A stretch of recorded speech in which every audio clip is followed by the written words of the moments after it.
po mga coworkers, ito naman po tayo, mayroon naman po tayo ipamamahagi sa inyo na paano magkabit ng convenience outlet na tamang pagkoneksyon. So, dalawa lang po ang tawag sa atin ng pag-connect ng ating convenience outlet.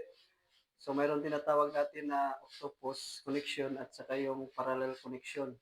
So, aking ipapamahagi sa inyo mga coworkers kung ano ang dapat sa kanila yung tama nating gawin.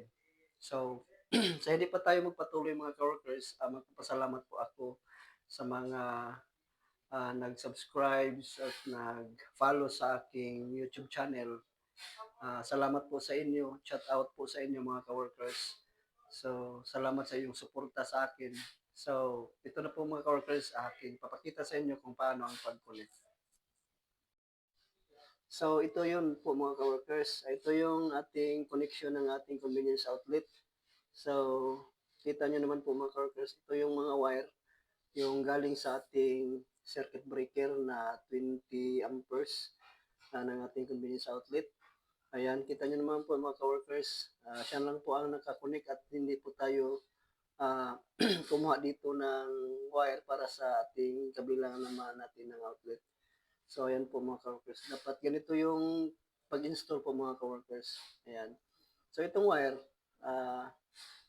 pwede rin dito natin ilagay yung isa. Basta wag lang doon sa baba. So, ayan po mga coworkers. So, idudrawing ko po para makita ninyo ang details ng ating convenience outlet kung ano ang tama natin gawin.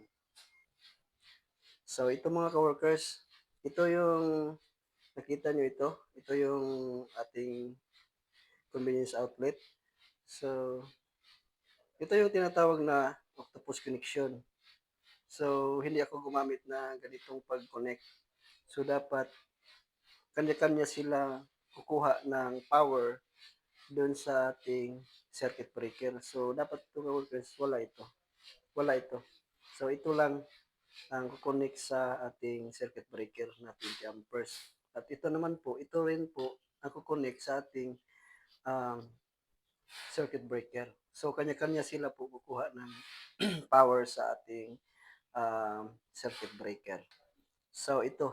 Ito yung octopus connection, mga coworkers. Bakit hindi ako gumamit ng ganitong paraan? Kasi, pag masira itong isang outlet na ito, ang kanyang kasunod na outlet ay hindi ito gagana mga coworkers. So, mahirap na kapag mag-reconnect ka, mahirap kung yung wire mo nakadaan dun sa ilalim ng ating flooring.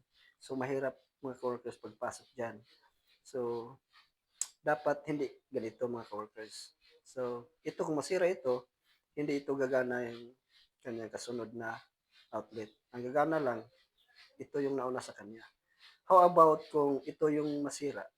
Lahat ng outlet nandiyan nakasunod sa kanya ay hindi nagagana mga coworkers. So, mahirap i-reinstall natin po mga coworkers. Lalo na kung nasa ilalim yung wiring natin, sa ilalim ng flooring. So, dapat natin gawin, ito ang dapat nating gawin. Ang tamang pag-install ng ating convenience outlet. Ayan po mga coworkers. Ito yung panel board. Dito nanggaling yung ating 20 amperes sa ating convenience outlet. Kita nyo naman po mga coworkers, diretso yung wire. So, kanya-kanya po sila mga coworkers. Individual po sila nakakonik sa sa ating 20 amperes na circuit breaker. Ayan. Yan ang tamang pag-install po mga coworkers.